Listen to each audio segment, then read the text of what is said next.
तुम्ही ट्विट केले आज काय ट्विट? दावोसची एक कंपनी आहे, त्या कंपनीला अजूनपर्यंत 1.5 कोटी रुपये द्यायचं आहे असं कळतंय. दुर्दैव असं की दावोसमध्ये प्रत्येक राज्य आणि देश तिथं जाऊन आपल्या राज्यामध्ये नाही तर देशामध्ये मोठी गुंतवणूक व्हावी यासाठी प्रयत्न करत असतात. तिथं विविध बैठका होत असतात, करार होत असतात. अशातच जिथं अख्खं जग येतं, जिथं जे गुंतवणूक करणारे मोठे मोठे व्यावसायिक आहेत ते तिथे येतात आणि अशाच ठिकाणी जर तिथं असणारी एक कंपनी आपल्या राज्यावर नोटीस पाठवत असेल हे कितपत योग्य आहे? नोटीस अशी आहे की तिथं खर्च अतिरिक्त झाला होता, बिलं होऊनसुद्धा राज्य सरकारने महाराष्ट्राच्या राज्य सरकारने ते बिलं दिली नाही. मला असं कळतं आहे की राज्याचे जे मंत्री आहेत त्यांनी असं सांगितलं आहे की अतिरिक्त खर्च झाला, आम्ही आता बघतोय. माझं एकच म्हणणं आहे की जेवणावर, फिरण्यावर, राहण्यावर अतिरिक्त खर्च का होतो?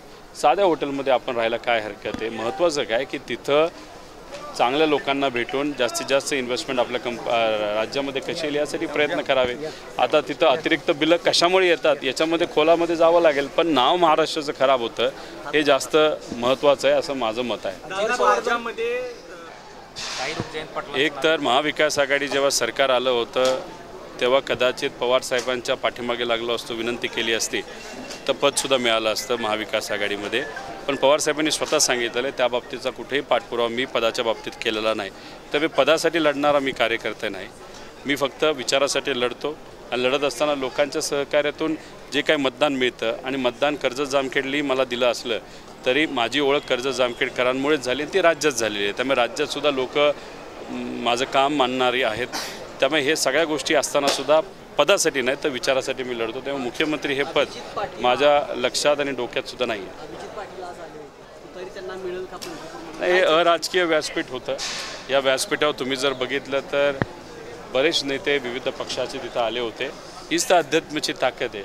हाच तो विचार महत्त्वाचा आहे की सर्व पक्षाचे कपडे बाजूला ठेवून, मुखडे बाजूला ठेवून इथं संतांचे विचार स्वीकारण्यासाठी आले होते आणि सगळ्यांचं स्वागत तिथं आम्ही सर्वांनी मिळून आणि वसेकर महाराजांनी सुद्धा आणि इथं असणाऱ्या ग्रामस्थांनी या सर्व लोकांचं स्वागत केलेलं आपण सगळ्यांनी बघितलेलं आहे. किती जागा राज्यात अपेक्षित आहेत? भाजपचा जो सर्वे आहे त्या भाजपच्या सर्वेमध्ये भाजपला 60 ते 65 जागा मिळतील, निवडून येतील असं त्यांना वाटतं.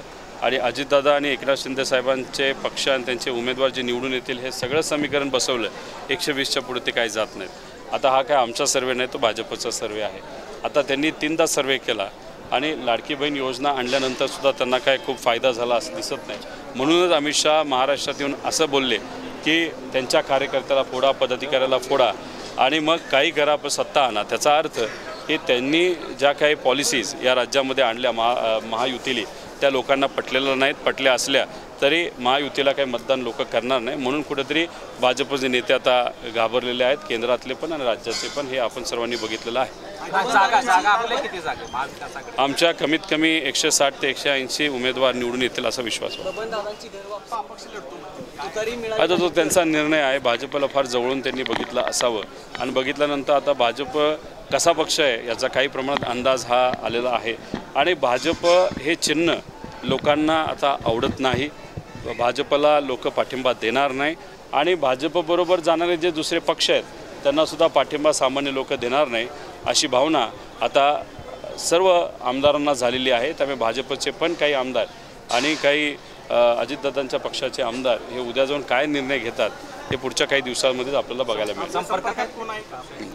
संपर्कात बरेच आहेत, पण पवारसाहेबांनी काही प्रमाणात निर्णय घेतलेला आहे की 90 ते 95% मतदारसंघामध्ये जे लोक आपल्याबरोबर निष्ठेने राहिले त्यांना पहिलं प्राधान्य द्यायचं आणि जे दुसऱ्या पक्षातून लोक आपल्याकडे येत आहेत त्यांना राहिलेल्या 5-7% आपण प्राधान्य देऊ. शेवटी निर्णय हा साहेबांचा, जयंत पाटलांचा आहे. अमित शहांचा तुम्ही विषय सांगितला 2019 साली लढायचा आहे आणि हे रेकॉर्ड ब्रेक मतदानाने निवडून आलो आहे. तुम्हाला माहिती कोण बारामतीचा विकास करू शकतं? हे आता शेवटी त्यांचा पक्ष वेगळा आहे, ते एक मोठे नेते आहेत, त्यांच्या पक्षाचं प्रतिनिधित्व ते करतायत. महाराष्ट्रामध्ये त्यांच्या पक्षाला जास्तीत जास्त सीट मिळाव्यात यासाठी ते प्रयत्न करत आहेत. भाजपशी लढत आहेत. आता त्यांच्याबरोबर राहून भाजपबरोबर त्यांना लढावं लागतं ही खरं तर विचार करण्यासारखी गोष्ट आहे. पण शेवटी त्यांच्या पक्षाचा निर्णय ते काय घेतात हे आपल्याला तरी सांगता येणार नाही, बोलता येणार नाही. निर्णय घेतल्यानंतर त्या बाबतीत आपण काय करायचं हे बघूया. हर्षवर्धन पाटलांनी आज पवारसाहेबांच्या राष्ट्रवादीमध्ये प्रवेश केलेला आहे. भाजपमध्ये असताना त्यांना शांत झोप लागली होती, मग काय झोपेची गॅरंटी घेतली का काय दुसरं काय? भाजप एक मायाजाळ आहे. लांबून दिसताना सगळं भारी वाटतं, पण जवळ गेल्यानंतर टोचतं. आता हे अनेक नेत्यांना कळालेलं आहे. आता त्याच्यात अमित शहा साहेब जेव्हा राज्यात आले होते त्यांनी सांगितलं की 2029ला आम्ही स्वबळावर लढणार आणि भाजपची सत्ता या राज्यामध्ये आणणार. म्हणजे 24चं काय हा एक प्रश्न पडतोच, पण 29पर्यंत एकनाथ शिंदे साहेबांना सुद्धा राजकीय दृष्टिकोनातून संपवलं जाईल का काय अशी आता शंका वाटायला लागले. आणि दादांच्या पक्षाला काय केलं हे तर लोकांना तिथं माहिती आहेत आणि ह्या सगळ्या गोष्टी बाहेरून पाटील साहेबांनी बघितल्या असावे म्हणून त्यांनी त्या बाबतीचा निर्णय घेतला असावा. मुख्यमंत्री असं कोण म्हणलं होतं? मी अमित शहा साहेबांना जवळून पण बघितलेलं नाही आणि त्यांचा फोनही मला आलेला नाही. एक छोटा कार्यकर्ता आहे, मला ते का फोन करणार. आता भाजप माझ्याबद्दल अशा जर अफवा पसरवत असतील ह्याच्यावरून एकच गोष्ट कुठेतरी कळते की स्वाभिमानी कर्जतकर आणि जामखेडकरांचे जे काही राजकीय वजन आहे, नाही तर कर्जत जामखेडचं राजकीय वजन या महाराष्ट्रामध्ये जरा बऱ्यापैकी वाढलेलं आहे. कारण केंद्रातले सुद्धा भाजपचे नेते महाराष्ट्रात जेव्हा येतात तर महाराष्ट्राचे भाजपचे नेते जेव्हा महाराष्ट्राच्या राजकारणाची चर्चा करतात त्यांना पहिलं नाव हे कर्जत जामखेडचं घ्यावं लागतं. याचा आनंद आणि अभिमान मला आहे आणि मला विश्वास आहे की लोक माझ्याबरोबर असल्यामुळे मला कुठल्याही प्रकारची भीती नाही. आरोग्यमंत्री तानाजी सावंत यांचे पुतणे अनिल सावंत यांनी देखील भेट घेतली आहे. काय कोणाचे? अनिल सावंत आरोग्यमंत्र्यांचे पुतणे. हो, ते इथेच आले होते, आरणच्या कार्यक्रमाला आले होते. ते तिथं भेटले, बोलले, चर्चा सामाजिक होती, राजकीय कुठेही चर्चा नव्हती. खरं तर स्टेजवर आले असतील कारण का हा आध्यात्मिक कार्यक्रम ते बोलले होते की कार्यक्रम चांगला असल्यामुळे मी तिथं आलो आहे. आता त्या बाबतीत चर्चा काय झाली हे उद्याच जाऊन आपल्याला कळेल. पण एक खोटा माणूस आहे. तानाजी सावंतांना काय पडलं आहे तर स्वतःची प्रॉपर्टी पडलेली आहे. स्वतः कसे ना कसे तरी पैसे गोळा करायचे. जसं आता आरोग्य विभागामध्ये त्यांनी खूप मोठा भ्रष्टाचार केलेला आहे. हजारो कोटीचा भ्रष्टाचार केलेला आपल्या सगळ्यांना तिथं माहीत आहे. त्यामुळे ह्यांना लोकांच्या हिताचा विचार ते करत नाहीत, पण फक्त यांना स्वतःची प्रॉपर्टी वाढवण्याची खाज आहे मात्र हे आपल्या सगळ्यांना तिथं माहिती आहे. त्यामुळे असा व्यक्तिमत्व ज्याने राज्याच्या तिजोरीवर खेकड्यासारखा डल्ला मारला आहे त्या व्यक्तीला येणाऱ्या विधानसभेमध्ये लोकशाहीच्या माध्यमातून त्यांच्या ज्या कुठल्या नांग्या असतील त्या आम्हाला फक्त ठेचायच्या आहेत एवढंच तिथं माहिती आहे. त्यामुळे तिथं त्यांच्या मतदारसंघामध्ये परिवर्तन हे अटळ आहे हे मात्र मी निश्चयाने इथं सांगतो.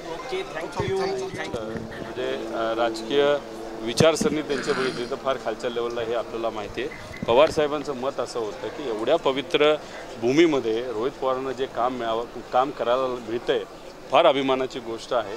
आणि त्याच विचाराने आणि एक तुम्हाला सांगतो, जात धर्म बाजूला ठेवून हे सर्व महामानव जे होऊन गेले या सर्व महामानवांचे आपण तुम्ही मी सगळे या महाराष्ट्र देशातले लोक हे विचाराचे वारसदार आहोत.